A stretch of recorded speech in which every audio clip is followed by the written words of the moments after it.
A very good morning, students. So I think one of my student, Dr. Mohit, the doctor has asked Dr. Mohit. Dr. Mohit has asked for anxiety disorders in the previous section. He said, like, sir, please discuss about anxiety disorders in short. We want in short as fast as you can because we have some doubts in it. Fine. Okay, doctor. Just we will look into it. We'll just look what actually anxiety disorders are. Right. We'll just check what questions might come as an MCQ in Inicet or Neet PG also. So, anxiety disorders, they can be just generalized into generalized anxiety disorder, GAD, right, and panic disorder. Most of the people have this panic disorder, and one more thing is phobia, that is fear, phobia, arachnophobia, scabophobia, agoraphobia. So different phobias are there. Now, generalized anxiety disorder, it's a free floating anxiety. It's a general thing. So most of the times which we experience free floating anxiety, the person always have constant worrying, always each and every time he just worries on something. He is having constant worrying, right? Whereas in panic disorder, there is a recurrence of de novo panic attacks. There is a recurrence of panic attacks. Now the person feels something like there is a presence of a emergency. He just feels like there is an emergency situation present in the room. If he just present in an emergency room, he just simply think like he is in an emergency situation. Emergency room means not in the emergency room. Emergency room means he feels like he is in some sort of a dangerous dying or collapsing situation, right? He is in a extreme fear of dying, collapsing. That is the emergency room. Emergency room is not an emergency room or emergency casualty. The patient thinks like he is in a situation, he is in an emergency situation where he has an extreme fear of he might be dying or he might be collapsing. Now that is called, what is meant by that? That is defined as impending doom. That is called as impending doom, seen in where? Panic disorder. So the patient suffering with panic disorder presents with impending doom, means something is going to happen which might lead to his death. Okay.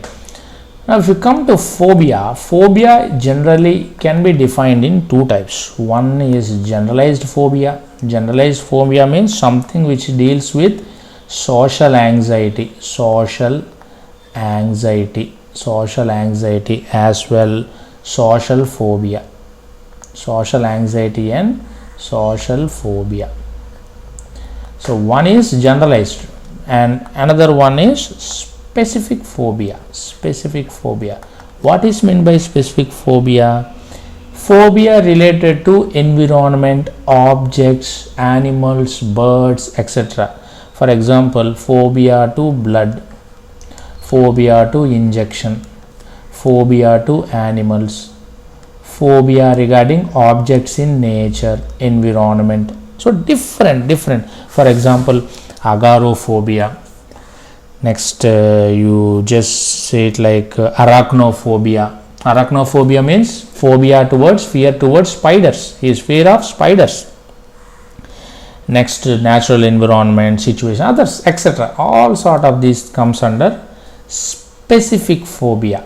Generalized phobia means phobia generally we have when we are moving in a social way, in a society, social anxiety. When we move in between four people, among the people, if we want to talk, we have some anxiety, right? So that is called generalized phobia.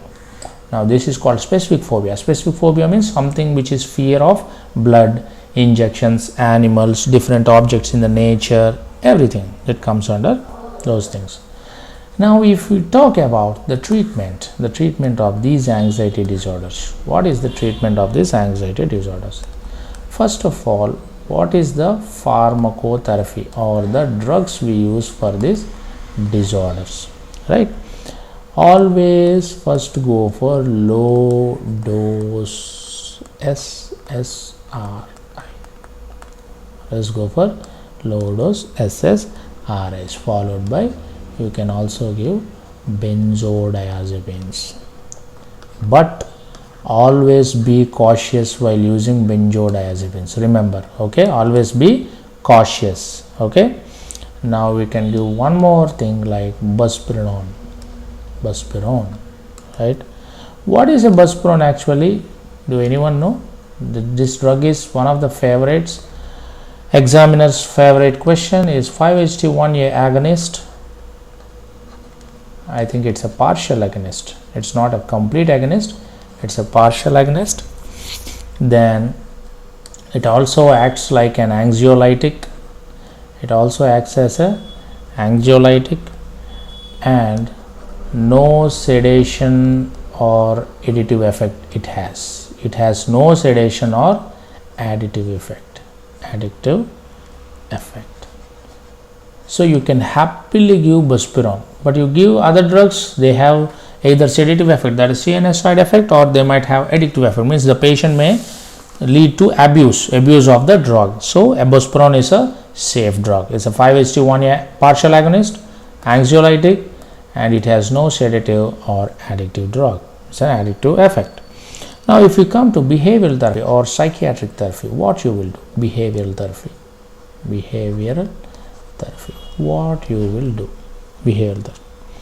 There is something called JPMR, also called Jacobson progressive muscle relaxation technique,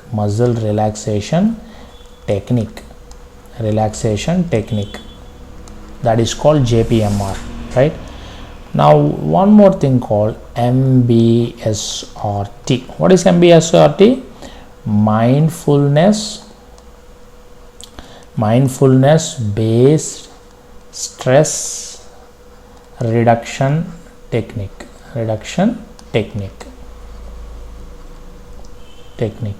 Okay.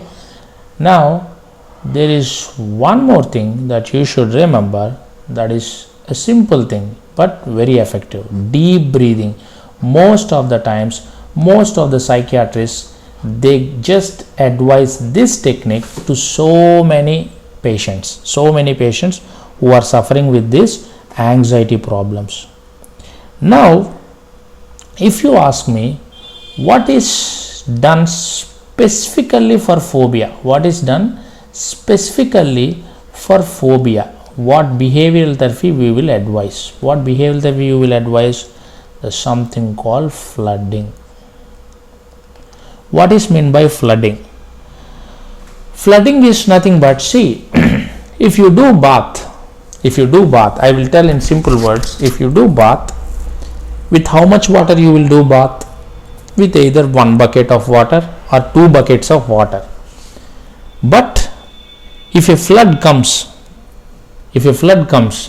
towards you, will you do bath in that water? No, you will not do any bathing in that water, right? So flooding means simply it is one shot of exposure of stimulus for hours. It's a long exposure of stimulus to the patient, for hours. That is called flooding. Long exposure of stimulus to the patient for hours. You will expose the patient for stimulus. That is called flooding, right? I think it is okay. Thank you, doctor. That's all.